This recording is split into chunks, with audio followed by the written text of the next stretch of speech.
Media మిత్రులందరికీ పేరు పేరున మా నమస్కారాలు। ఈరోజు తెలంగాణ గవర్నర్ గారు జాయింట్ సెషన్లో ప్రసంగించడం జరిగింది। గవర్నర్ గారి ప్రసంగంలో కొత్తదనం ఏమీ కనిపించలేదు। నూతనంగా ఏర్పడిన ప్రభుత్వము రాబోయే రోజులలో రాష్ట్ర అభివృద్ధికి సంబంధించి ప్రజల సమస్యల పరిష్కారానికి సంబంధించి ఏ రకమైన మార్గం ఎంచుకుంటున్నది, ఏ రకమైన ప్రణాళికలు రూపొందించుకున్నదనే విషయంలో ఏమాత్రం కూడా స్పష్టతనివ్వలేదు। గవర్నర్ ప్రసంగం పూర్తిగా కాంగ్రెస్ పార్టీ ఎన్నికల మేనిఫెస్టోను చదివినట్టుగానే ఉంది తప్ప గత ప్రభుత్వాన్ని విమర్శించడానికే జాయింట్ సెషన్ ఉపయోగించుకున్నట్టుగా ఉన్నది తప్ప కొత్తదనం ఏమీ కనిపించలేదని చెప్పి ఈ సందర్భంగా తెలియజేస్తున్నాను। దురదృష్టం ఏంటంటే గత 10 సంవత్సరాలు తెలంగాణలో తిరోగమనంలో ఉన్నదన్నట్టుగా ఆమె మాట్లాడింది। కానీ తెలంగాణ జాతీయ స్థాయిలో అనేక రంగాలలో అభివృద్ధి సంక్షేమ కార్యక్రమాల అమలులో రోల్ మోడల్గా వ్యవహరించింది। జాతీయ స్థాయి సంస్థల నుంచి కేంద్ర ప్రభుత్వం నుంచి అనేక అవార్డులు అందుకున్నదనే విషయాన్ని ఆమె మర్చిపోయింది। వాస్తవంగా ఒకవైపు ఆర్బీఐ కానీ నీతి ఆయోగ్ కానీ యుఎన్ఓ లాంటి సంస్థలు అనేక ప్రతిష్టాత్మక సంస్థలు తెలంగాణ ప్రభుత్వం యొక్క పెర్ఫార్మెన్స్ను మెచ్చుకొని అవార్డులు ఇచ్చిన సంగతి గవర్నర్ గారు మర్చిపోవడం దురదృష్టకరం। తెలంగాణలో పంటల విస్తీర్ణము పెరిగింది, పంటల దిగుబడి పెరిగింది అనేది సత్యం। హర్యానా, పంజాబ్ రాష్ట్రాలను తలదన్ని వరి ధాన్యం దిగుబడిలో తెలంగాణ మొదటి స్థానం సంపాదించింది। సంవత్సరానికి 3 కోట్ల టన్నుల వరి ధాన్యం దిగుబడి అవడము ఇది సత్యము, ఇది ఒక రికార్డ్। 24 గంటల కరెంటు అన్ని రకాల వినియోగదారులకు 24 గంటల కరెంటు తెలంగాణలో అందిస్తున్న మాట వాస్తవం। విద్యుత్ వినియోగంలో తెలంగాణ మొదటి స్థానంలో ఉన్నది అనేది సత్యం। తలసరి ఆదాయం గణనీయంగా పెరిగింది తెలంగాణలో అనేది ఆర్బీఐ చెప్పిన మాట। హైదరాబాద్ అభివృద్ధి అనేది సత్యం।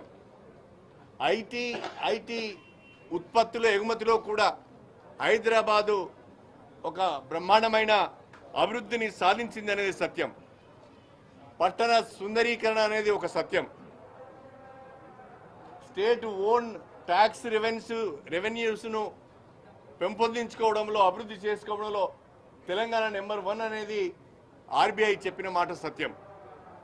అదేవిధంగా ఇంకా అనేక విషయాలలో ఇవాళ పట్టణ సుందరీకరణ విషయంలో కానీ, పల్లె ప్రగతి విషయంలో కానీ, పట్టణ పచ్చదనము పల్లె పచ్చదనం విషయంలో కానీ, గ్రీన్ కార్పెట్ పెంచే విషయంలో కానీ అనేక అవార్డులు జాతీయ స్థాయి సంస్థల నుంచి తెలంగాణకు వచ్చింది।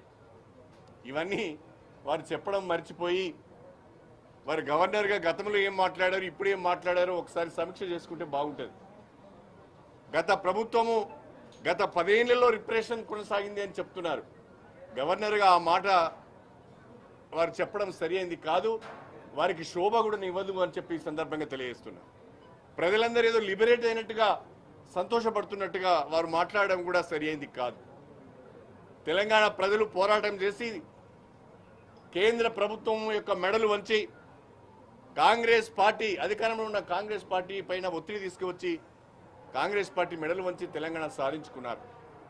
ఈ 10 సంవత్సరాల కాలంలో తెలంగాణ ప్రజలు స్వేచ్ఛా వాయువులను పీల్చారు। 2014లోనే తెలంగాణ లిబరేట్ అయింది। ఇప్పుడు కొత్తగా తెలంగాణ లిబరేట్ అయిందని గవర్నర్ గారు మాట్లాడడం, స్వేచ్ఛా వాయువులు ప్రజలు పీల్చుకుంటున్నారని మాట్లాడడం చాలా దురదృష్టకరం। ఇది ఆమెకి ఏమాత్రం కూడా శోభనివ్వదు అని చెప్పి ఆ స్థానంలో ఆ స్థాయిలో ఉన్న వ్యక్తి మాట్లాడవలసిన విషయాలు కాదు అని చెప్పి సందర్భంగా తెలియజేస్తున్నారు। అదేవిధంగా అబద్ధాలు చెప్పడం వలన, అసత్యాలు చెప్పడం వలన గవర్నర్ గారి స్థానాన్ని అబాస్పాలు అవుతుంది తప్ప ఆ స్థానానికి శోభ మాత్రం రాదు అని చెప్పి సందర్భంగా గుర్తు చేస్తున్నారు। గవర్నర్ గారు కాంగ్రెస్ పార్టీ ప్రకటించిన 6 గ్యారెంటీలు గవర్నమెంట్లోకి వచ్చిన తర్వాత ఏ రకంగా అమలు చేయబోతున్నాం, 100 రోజుల్లో అమలు చేస్తామని చెప్పారు. దానికి ఇదిమిద్దమైన రోడ్ మ్యాప్ లేదు, దానికి ఇదిమిద్దమైన ప్రణాళిక లేదు. అది చెప్పకుండా మిగతా అన్ని విషయాలు చెప్పారు. ఇది చాలా బాధాకరమైన విషయం. కొత్తగా గవర్నర్ గారు ఈ సెషన్లో ఏదో చెప్తారని ఆశపడ్డాం. ప్రభుత్వం యొక్క జనరల్గా గవర్నర్ గారి అడ్రస్ ఎట్లా ఉంటుంది అంటే ప్రభుత్వం యొక్క పాలసీలను స్పెల్ చేసే విధంగా ఉంటుంది. అభివృద్ధికి సంబంధించిన, సంక్షేమ కార్యక్రమాలకు సంబంధించిన, అమలుకు సంబంధించిన రోడ్ మ్యాప్ ఉంటుంది. ఈ రెండు కూడా ఈరోజు గవర్నర్ అడ్రస్లో లేవు. ప్రభుత్వం యొక్క పాలసీలు సరిగా స్పెల్అవుట్ చేయలేదు. అభివృద్ధికి సంబంధించిన, సంక్షేమ కార్యక్రమాల అమలుకు సంబంధించిన రోడ్ మ్యాప్ను కూడా దీంట్లో సరిగా స్పెల్అవుట్ చేయలేదు. దీనిపైన కాన్సన్ట్రేట్ చేసి ఉంటే గవర్నర్ గారు బాగుండేది. ఆ ప్రసంగానికి కొంత ప్రజల నుంచి స్పందన లభించేది అని చెప్పి నేను ఈ సందర్భంగా తెలియజేస్తూ, గవర్నర్ గారు పూర్తిగా గవర్నర్ గారి చేత ఈ రాష్ట్ర ప్రభుత్వం అన్ని అసత్యాలు చెప్పించింది. దీన్ని ప్రజలు గమనించవలసిందిగా నేను విజ్ఞప్తి చేస్తున్నాను.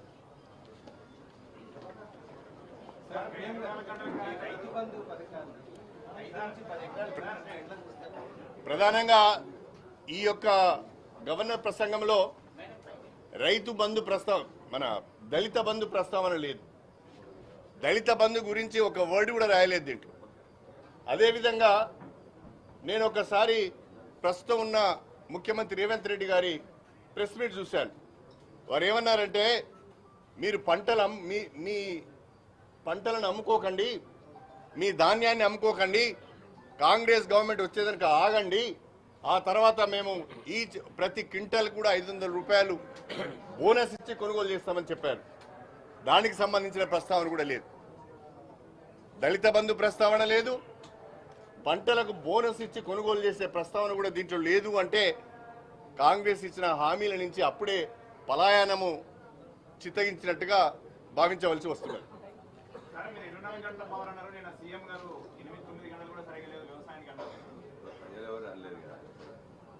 ప్రభుత్వము, కాంగ్రెస్ పార్టీ ప్రభుత్వము మొదటి నుంచి కూడా ఈ మాట చెప్తూ వస్తున్నది.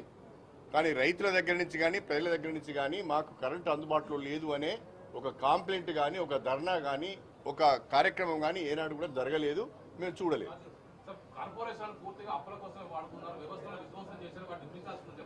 శ్వేతపత్రాలు ప్రకటిస్తా అన్నారు. శ్వేతపత్రాలు వచ్చిన తర్వాత అన్ని విషయాలను దాంట్లో పొందుపరచడం జరుగుతుంది. దానికి సరైన రీతిలో, సరైన సమయంలో మా సమాధానం కూడా ఉంటుంది.